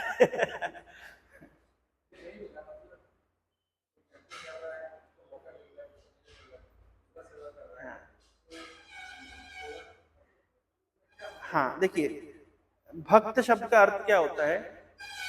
भक्ति धातु प्रभुपाद जी लिखे हैं भगवद गीता के 6th चैप्टर के लास्ट पर्पट में प्रभुपाद जी मेंशन किए हैं योगिनाम अपि सर्वेषां मद्गतेन अंतरात्मना श्रद्धावान भजते यो माम समय युक्त तमो मतः। सभी योगियों में सर्वश्रेष्ठ योगी कौन है? जो मेरी भक्ति में लगा हुआ है, भगवान खुद कह रहे हैं। तो वहां पे प्रभुपाद जी भज धातु का अर्थ समझाते हैं। भज धातु का अर्थ होता है सेवा।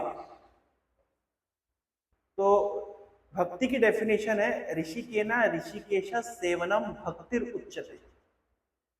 इंद्रियों के स्वामी की इंद्रियों से सेवा करने को भक्ति कहते हैं। ये डेफिनेशन है, स्टैंडर्ड डेफिनेशन है। तो इंद्रियों के स्वामी कौन है? हम सबकी इंद्रियों के स्वामी भगवान है। इस शरीर के स्वामी एक्चुअली हम नहीं है, हम इस शरीर के किराएदार हैं, स्वामी नहीं है। क्योंकि अगर स्वामी होते तो परमानेंटली यहाँ रहते, लेकिन हम स्वामी नहीं है, हम किराएदार हैं। एक ना एक दिन इस शरीर को हमें छोड़ना पड़ेगा। तो भगवान इसके स्वामी है, क्योंकि ये जिन वस्तुओं से शरीर बना है वो सब भगवान ने के द्वारा ही प्रदत्त है। भूमि, अग्नि, जल, वायु, आकाश सब कुछ भगवान के द्वारा प्रदत्त है। तो टेक्निकली स्पीकिंग शरीर के स्वामी भी कौन है? भगवान है। तो इस शरीर के स्वामी, इंद्रियों के स्वामी भगवान की इंद्रियों के माध्यम से सेवा करने को भक्ति कहते हैं। तो कोई व्यक्ति अगर भगवान की सेवा में युक्त है, लगा हुआ है, तो उसको भक्त कहते हैं। अब प्रश्न उठेगा, स्वाभाविक रूप से नेक्स्ट प्रश्न उठेगा, हम तो देखते हैं बहुत लोग क्लेम करते हैं भगवान की सेवा में लगे हुए हैं, लेकिन वो तो पापपूर्ण आचरण करते हैं, उनका आचरण भी उतना अच्छा नहीं है। तो अभी भक्त, क्योंकि क्वेश्चन ये जो उठा है भक्त का, वो सेवा से ना उठ करके आचरण से उठा है स्वाभाविक रूप से। तो शास्त्र में लिखा गया है, भगवान खुद ही कह रहे हैं, क्षिप्रम भवति धर्मात्मा शाश्वत शांति निगच्छति। भगवान कह रहे हैं अपि चेतसा सुदुराचारो भजते माम अनन्य भाग। कोई व्यक्ति सुदुराचारी है, थोड़ा बहुत दुराचारी नहीं है, बहुत दुराचारी है, लेकिन अनन्य भाव से मेरे भजन में लगा हुआ, मेरी सेवा में लगा हुआ है। सेवा किस किस स्तर पे होती है? मन से, तन से, वाणी से, हर प्रकार से सेवा होती है। जैसे शरीर से सेवा कैसे होती है? तो भगवान के मंदिर का मार्जन करना। मन से सेवा होती है भगवान के गुणों का स्मरण करना। वाणी से सेवा होती है भगवान की वाणी का प्रचार करना, भगवान के नामों का जप करना, इत्यादि कई प्रकार की सेवा है। सवई मना कृष्ण पदार विंदय बचाम से वैकुंठ गुणानुवर्णने करो हरेर मंदिर मार्जनादि, कई प्रकार की सेवा है। तो कोई व्यक्ति अगर बहुत दुराचारी है लेकिन मेरी सेवा में लगा हुआ है, भगवान कह रहे हैं, तो मैं उसको साधु समझता हूं। भगवान कह रहे हैं भले ही समाज के लोग उसको गाली करें, पर मैं उसको साधु समझता हूं। क्यों भाई आप उसको साधु क्यों समझते हो? उसमें तो बहुत सारे दुर्गुण हैं। बोले क्षिप्रम भवति धर्मात्मा, बहुत जल्दी वो व्यक्ति शुद्ध हो जाएगा और शाश्वत शांति निगच्छति, और शाश्वत शांति को प्राप्त होगा। तो हम देख सकते हैं कि कोई व्यक्ति भक्ति, देखिए भक्ति मार्ग एक तरह का हॉस्पिटल है। कभी कभी लोग आते हैं, बोले प्रभु जी आपके इस्कॉन में तो ऐसा चल रहा है, ऐसा चल रहा है, वो तो ऐसा कर रहे हैं, भैया हमारे से प्रश्न पूछते, तो हम उनको एक ही आंसर देते हैं कि आप आए हैं एक हॉस्पिटल में, हम भी पेशेंट हैं, आप भी पेशेंट हैं, बस हम कुछ दिन अधिक थोड़ा हॉस्पिटल में रुके हुए हैं, आप नए पेशेंट हैं। तो आप जब हॉस्पिटल में आके देखते हैं कि कोई व्यक्ति उल्टी कर रहा है, किसी को लूज मोशन हो गया है, तो हम उसको देख करके ये नहीं बोलते अरे तुम हॉस्पिटल में क्या कर रहे हो, तुमको लूज मोशन हो रहा है, उल्टी हो रही है, मतलब तुम्हें हॉस्पिटल की ज्यादा जरूरत है। हम लोगों कहते हैं तुम्हारा मन इतना खराब है, तुम्हारे काम इतने खराब है, क्या हरे कृष्ण जप रहे हो? ये तो ऐसी बात हो गई कि अरे तुमको बीमारी है, क्यों तुम दवाई ले रहे हो? पहले ठीक हो जाओ फिर दवाई लेना, ऐसा तो नहीं बोलते। हम क्या बोलते हैं? दवाई लेते रहोगे तो क्या होगा? ठीक हो जाओगे। तो उसी प्रकार से कोई व्यक्ति अगर इस भक्ति के प्रोसेस में को फॉलो करेगा, और ये एक दिन में नहीं, कई साल लग जाते हैं, बहुत लंबा प्रक्रिया है। श्रद्धा, साधु संग, भजन क्रिया, अनर्थ निवृत्ति, निष्ठा, एक लंबी प्रक्रिया है। लेकिन अगर लगा रहेगा तो शुद्ध हो जाएगा, प्रोवाइडेड वो प्रोसेस को ठीक से फॉलो करे। जैसा उसको निर्देशन डॉक्टर ने दिया है, दवाई टाइम पे ले, भोजन टाइम पे करे, जैसे डॉक्टर के द्वारा प्रिस्क्राइब अगर करेगा तो बीमारी ठीक हो जाएगी।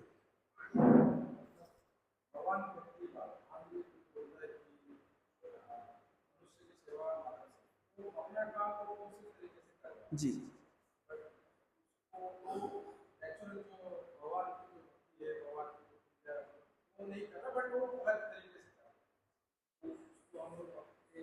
आपने वो प्रसिद्ध लीला सुनी होगी जिसमें भगवान शिव विष पान कर लेते हैं। तो वहां पे सुखदेव गोस्वामी कहते हैं कि भगवान हरि की सबसे अच्छी भक्ति क्या है, तो तप्यंत लोक तापेना साधव प्रयशो जनः परम आराधनम तद्धि पुरुषस्य अखिलात्मना। सभी जीवों के हृदय में भगवान विराजमान है।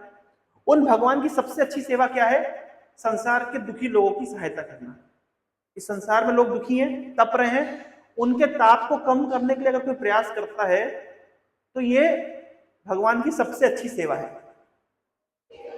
लेकिन अब प्रश्न उठता है कि ताप को कम किया कैसे जाए? तो कई प्रकार है। मैं एक छोटा सा उदाहरण दूंगा, आप समझ जाएंगे।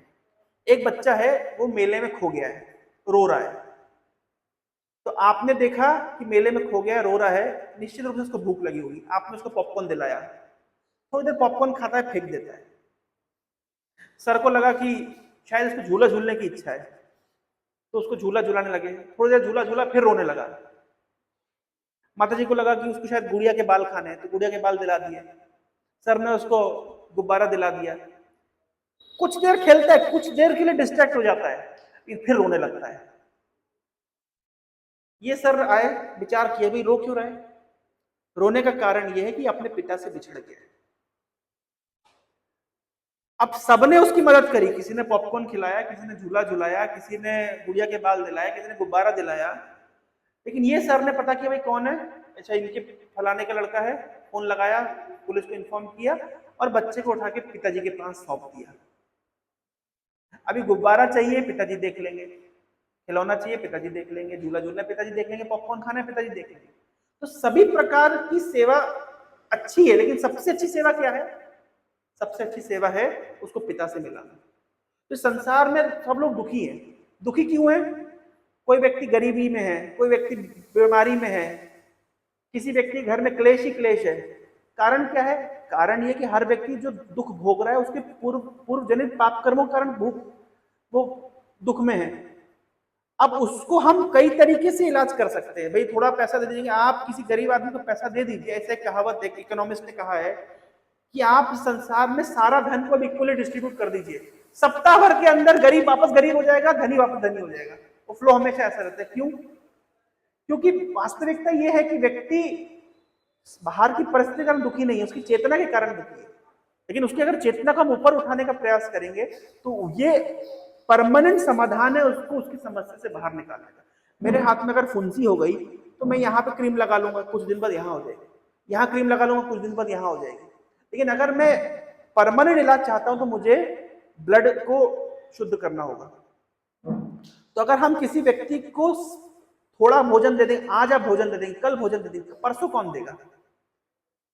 आज आप किसी को रोटी कपड़ा मकान दे सकते हैं, फोटो खिंचा सकते हैं, फेसबुक पे आ सकता है, सोशल मीडिया में आ सकता है, लेकिन ये नित्य समाधान नहीं, कंप्लीट समाधान नहीं है। कंप्लीट समाधान है अगर उसको हम भगवत भक्ति प्रदान करते हैं, उसको भगवान जोड़ देते हैं, तो फिर उसको वापस से ये दुख के चक्कर में आना ही नहीं पड़ेगा। तो that is called the complete समाधान। तो इसलिए हम बोलते हैं कि माधव सेवा मानव सेवा है। अगर किसी को आप माधव से जोड़ देते हैं तो परमानेंट इलाज हो जाता है उसकी बीमारी का। तो सेवा करने की प्रवृत्ति, मैं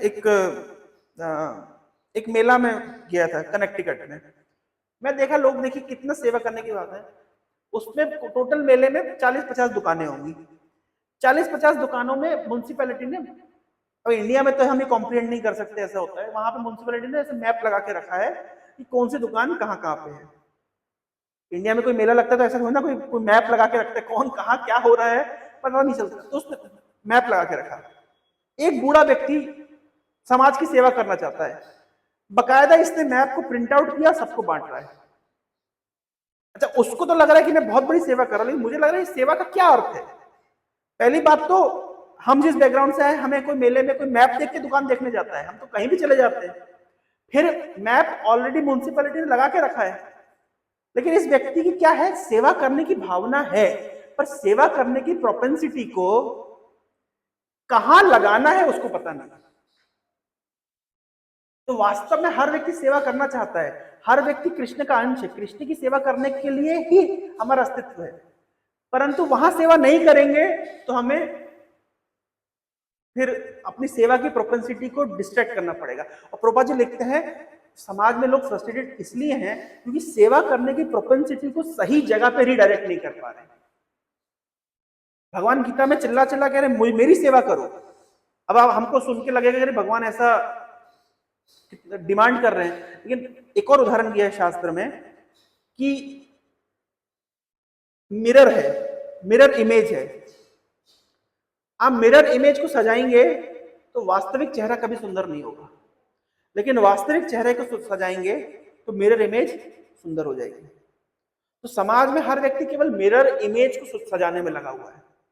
हम भगवान को से छोड़ करके, भगवान से अलग होकर के समाज में हम कितना भी इन्वेस्टमेंट कर दें, वो एक दिन फ्रस्ट्रेट होना ही है। तो इसलिए हमें हमारी सेवा करने की प्रवृत्ति को, वास्तविक चेहरा है भगवान, उनको सजाएंगे तो उनके सब छोटे छोटे मिरर रिफ्लेक्शंस हैं, वो अपने आप सज जाएंगे। और ये शाश्वत मतलब आनंद का स्रोत है, आनंद का मार्ग है। लेकिन आप किसी की मदद कर लीजिए, आप किसी की भौतिक रूप से सहायता करिए, थैंक यू भी नहीं बोलता। हम देखते हैं माता पिता बच्चों को पाल पोस के बड़ा करते हैं, उनको योग्य बनाते हैं, लेकिन बच्चे फिर बोलते माता पिता हमारे लिए यही क्या है। क्यों? गांधी जी ने देश को आजाद कराने के लिए कितना परिश्रम किया, लास्ट में गोली खाई, आज कोई उनको थैंक यू भी नहीं बोलता है। क्यों? क्योंकि हम किसी की भी भौतिक स्तर पे किसी की भी सेवा कर लें।